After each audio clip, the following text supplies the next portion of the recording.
Hello guys, आप सभी का कृष्णा ग्रुप ऑफ कॉलेज में स्वागत है। हमारा जो बीएड 2 वर्षीय प्रोग्राम है, हम उसके अंतर्गत आज बीएड फर्स्ट ईयर में अध्ययन करेंगे। बीएड फर्स्ट ईयर में हमारा जो पेपर का नाम है वह है अधिगमकर्ता के रूप में विकास, यानी कि growing up as a learner. और हम आज अपने इसी बुक यानी कि इसी पेपर के अंतर्गत आज का जो हमारा टॉपिक है वह है अधिगम की प्रक्रिया, यानी कि अधिगम किस प्रकार से होता है और अधिगम की कौन कौन सी प्रक्रियाएं हैं, उन सभी के बारे में हम आज की इस वीडियो में जानेंगे। अधिगम एक व्यापक और सतत प्रक्रिया है जो कि मनुष्य के जन्म से लेकर और मृत्यु तक चलती है, यानी कि यह जीवन पर्यंत चलने वाली प्रक्रिया है। जैसे ही बालक जन्म लेता है उसके कुछ समय के बाद से यह प्रक्रिया शुरू होकर जब तक मरता है, यानी कि शैशवावस्था, बाल्यावस्था और किशोरावस्था, वृद्धावस्था क्रॉस करने के बाद जब वह मर जाता है तब तक भी अधिगम की जो प्रक्रिया है वह चलती रहती है, क्योंकि यह एक व्यापक और सतत प्रक्रिया है और जीवन पर्यंत चलने वाली प्रक्रिया है। हमारे जो वो आज महोदय हैं उन्होंने एक डेफिनेशन दी है, वह कहते हैं अधिगम एक प्रक्रिया है जिसके द्वारा व्यक्ति विभिन्न आदतों, ज्ञान एवं दृष्टिकोण सामान्य जीवन की मांग की पूर्ति के लिए अर्जित करता है। क्या करता है अधिगम क्यों करता है मनुष्य?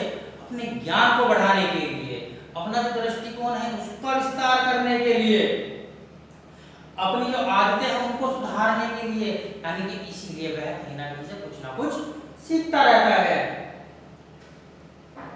हमारे उदय पारिक महोदय हैं, वह भी कहते हैं, उनके अनुसार एक डेफिनेशन है, अधिगम वह प्रक्रिया है जिसके द्वारा प्राणी किसी परिस्थिति के प्रतिक्रिया के कारण, यानी कि कोई भी ऐसी परिस्थिति आ जाए जिसकी प्रक्रिया के कारण नए प्रकार के व्यवहार रूपांतरण को ग्रहण करता है। यानी कि ये मान लीजिए कि मनुष्य के सामने किसी प्रकार की कोई प्रतिक्रिया होती है या कोई घटना देखता है तो वह उस घटना को या प्रतिक्रिया को देखकर अपने व्यवहार में परिवर्तन कर लेता है। यही तो अधिगम है, यानी कि उसकी जो परिस्थितियां के प्रतिक्रिया के कारण नए प्रकार के व्यवहार रूपांतरण वह ग्रहण कर लेता है। कुछ माया में प्राणी के सामान्य व्यवहार प्रतिदर को देर तक कायम रखता है और उससे क्या होता है, प्रभावित होता है या प्रभावित करता है। हमारी जो अधिगम की प्रक्रिया है वह कुछ बिंदु है जिन पर टिकी हुई है, उनके बिना अधिगम की प्रक्रिया संभव ही नहीं होती। नंबर 1 है उद्देश्य। कौन सा है? नंबर 1 उद्देश्य। जीवन में कोई ऐसी क्रिया नहीं जिसका कोई उद्देश्य ना हो, यानी कि ऐसी कोई भी क्रिया नहीं है जिसका कोई उद्देश्य नहीं होता है। हर क्रिया का कोई ना कोई उद्देश्य होता है। आज आप अच्छी एजुकेशन प्राप्त करना चाहते हो, किस लिए? एजुकेशन करके घर बैठना तो नहीं चाहोगे, आपका कुछ ना कुछ बनने का उद्देश्य है जिसके लिए आप आज अच्छी क्वालिफिकेशन यानी कि एजुकेशन प्राप्त करना चाहते हो। घर में परिवार के जो मुखिया है उनका उद्देश्य क्या है? यानी कि अच्छी तरीके से अपने परिवार को आगे लेकर चल सके। बिना किसी भी उद्देश्य के कोई भी अधिगम प्रक्रिया पूर्ण रूप से नहीं चल सकती है। अगर किसी भी यानी कि जीवन में अगर कोई ऐसी क्रिया नहीं है जिसका कोई उद्देश्य न हो, इन उद्देश्यों को प्राप्त करने के लिए ही अधिगम की प्रक्रिया आरंभ की जाती है। क्या की जाती है? आरंभ की जाती है, क्योंकि उन उद्देश्यों की प्राप्ति के लिए अधिगम जो प्रक्रिया है वह शुरू होती है। क्योंकि हमें ये मान लीजिए आज एक स्थान से कहीं पर जाकर वर्क करना है, हमारा उद्देश्य है किसी काम को करना, लेकिन हम उस काम को कैसे करेंगे? जब हमें उस काम के बारे में किसी भी प्रकार की नॉलेज नहीं है, ज्ञान नहीं है, तो हम उस काम को कैसे करेंगे? मान लीजिए कि आपको कहीं पर जाकर किसी मशीनरी को ठीक करना है, लेकिन आप उसके बारे में जानते नहीं हो, आपका उद्देश्य है मशीनरी ठीक ठीक करना, लेकिन आप उसके बारे में नहीं जान रहे हो तो आप क्या करोगे, सबसे पहले अधिगम करोगे, यानी कि उस मशीनरी को कैसे ठीक करेंगे उसके बारे में सीखोगे। यही यानी कि उद्देश्य के बिना यानी कि अधिगम के द्वारा ही उद्देश्यों की प्राप्ति की जा सकती है। फिर नंबर 2 आता है अभिप्रेरणा। कौन सा? नंबर 2 है अभिप्रेरणा।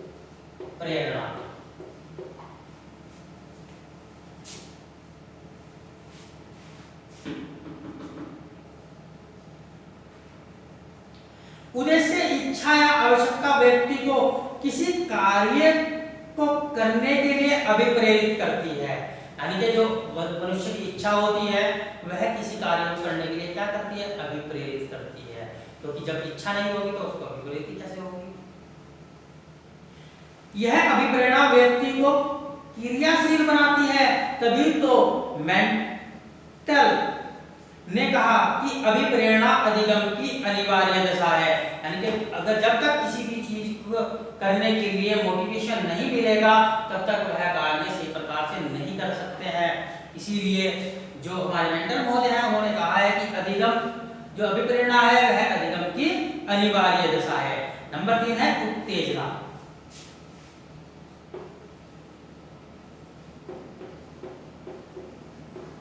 क्या है नंबर 3? उत्तेजना।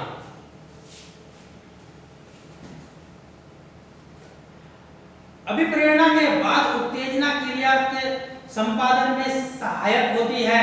किसी भी कार्य को करने की उत्तेजना देने में बाध्य वातावरण, साधन आदि कार्य करने की उत्तेजना पैदा करते हैं, यानी कि क्या है, जो बाध्य वातावरण होते हैं यानी कि किसी तरीके से किसी चीज को रोकते हैं, वह किसी भी कार्य को करने के लिए उत्तेजना पैदा करते हैं कि नहीं मैं इस कार्य को बहुत जल्दी करूंगा, मैं इसको करके ही रहूंगा, इस प्रकार के उत्तेजना पैदा होती है। उत्तेजना अभिप्रेरणा से अनुप्राणित होती है और उद्देश्य प्राप्ति की ओर ले जाती है, यानी कि जो उत्तेजना होती है वह क्या होता है, जो अभिप्रेरणा है उससे अनुप्राणित होती है, यानी कि अनुप्राणित होती है और वह उद्देश्य की प्राप्ति की ओर किसी मनुष्य को ले जाती है। नंबर 4 है प्रतिबोधन।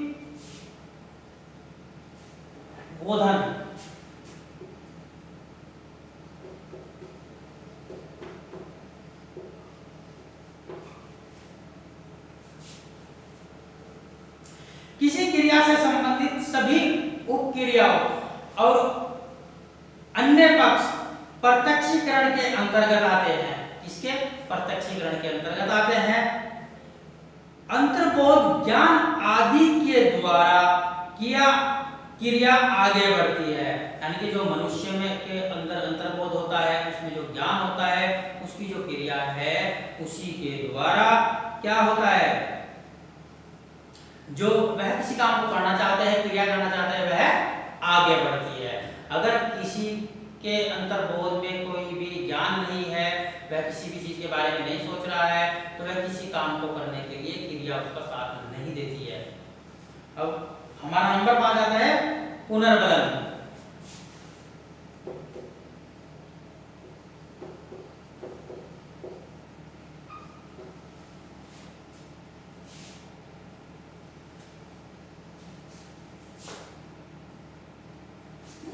पुनर्बलन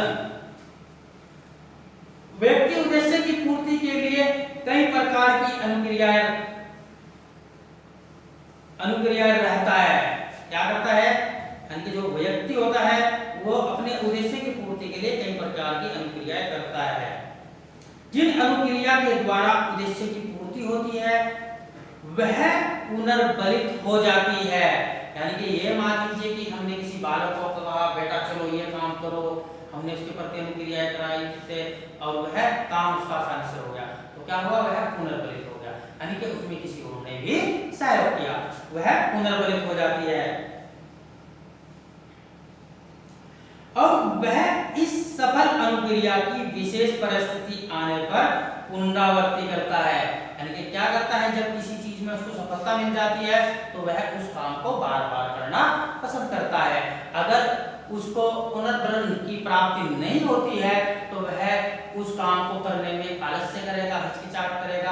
यानी किसी काम को करने में अगर आपने ये मान लीजिए कि आपने किसी काम को करना शुरू किया और आपको उसमें आराम से सफलता मिल गई, तो आप उस काम को दोबारा करना पसंद करोगे। लेकिन अगर आपको उस काम में सफलता नहीं मिलती है और कठिनाइयों का सामना करना होता है तो उस काम को आप दोबारा करने के लिए आलस्य करोगे और आपका मन भी नहीं करेगा। इसीलिए जो पुनर्बलन है वह विशेष परिस्थितियां आने पर, यानी कि जो पुनर्बलन मिल जाता है और फिर विशेष परिस्थिति आती है तो वह उस काम की पुनरावृत्ति करता है, यानी कि उसे काम को बार बार करते हैं। नंबर 6 आता है संगठन।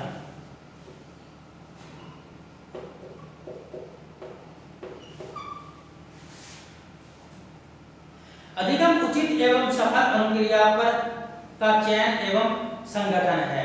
अधिगम की क्रिया के विभिन्न अंगों को संगठन नवीन ज्ञान को पूर्व ज्ञान से जोड़ने के लिए किया जाता है। यानी कि क्या होता है, आज भी जब कक्ष में बालक को पढ़ाया जाता है तो जैसे उनका कक्षा 2 में पाठ्यक्रम होता है तो उन पाठ्यक्रम का कुछ भाग कक्षा 3 में देखने को मिलता है, यानी कि आगे की कक्षा में देखने को मिलता है। उससे क्या होता है, उनका जो पुराना ज्ञान है उसको नवीन ज्ञान से जोड़कर उन्हें आगे के लिए पढ़ाया जाता है या आगे के रास्ते दिखाए जाते हैं। इसी प्रकार से जो संगठन है, संगठन अधिगम उचित एवं सफल अनुक्रियाओं का चयन एवं संगठन है। क्या है, उचित अनुक्रियाओं का चयन है, चयन का संगठन। अधिगम क्रिया के विभिन्न अंगों को संगठित नवीन ज्ञान को पूर्व ज्ञान से जोड़ने के लिए किया जाता है। जो नवीन ज्ञान होता है हम आज प्राप्त करते हैं उसको, जो हमारा पिछला ज्ञान है हम उसको उससे जोड़ते हैं। इससे नवीन अनुक्रिया उसके ज्ञान का एक अंग बन जाती है। सो गाइस, आज हमने अपनी इस वीडियो में अधिगम की जो प्रक्रिया है उसके बारे में जाना। मनुष्य क्या किसी भी कोई भी जब अधिगम करता है तो उसे इन सभी प्रक्रियाओं से होकर गुजरना होता है। इन प्रक्रियाओं के बिना अधिगम के जो उद्देश्य है वह सही प्रकार से प्राप्त नहीं कर पाते हैं। यह प्रक्रिया अधिगम में बहुत ही लाभदायक सिद्ध होती है।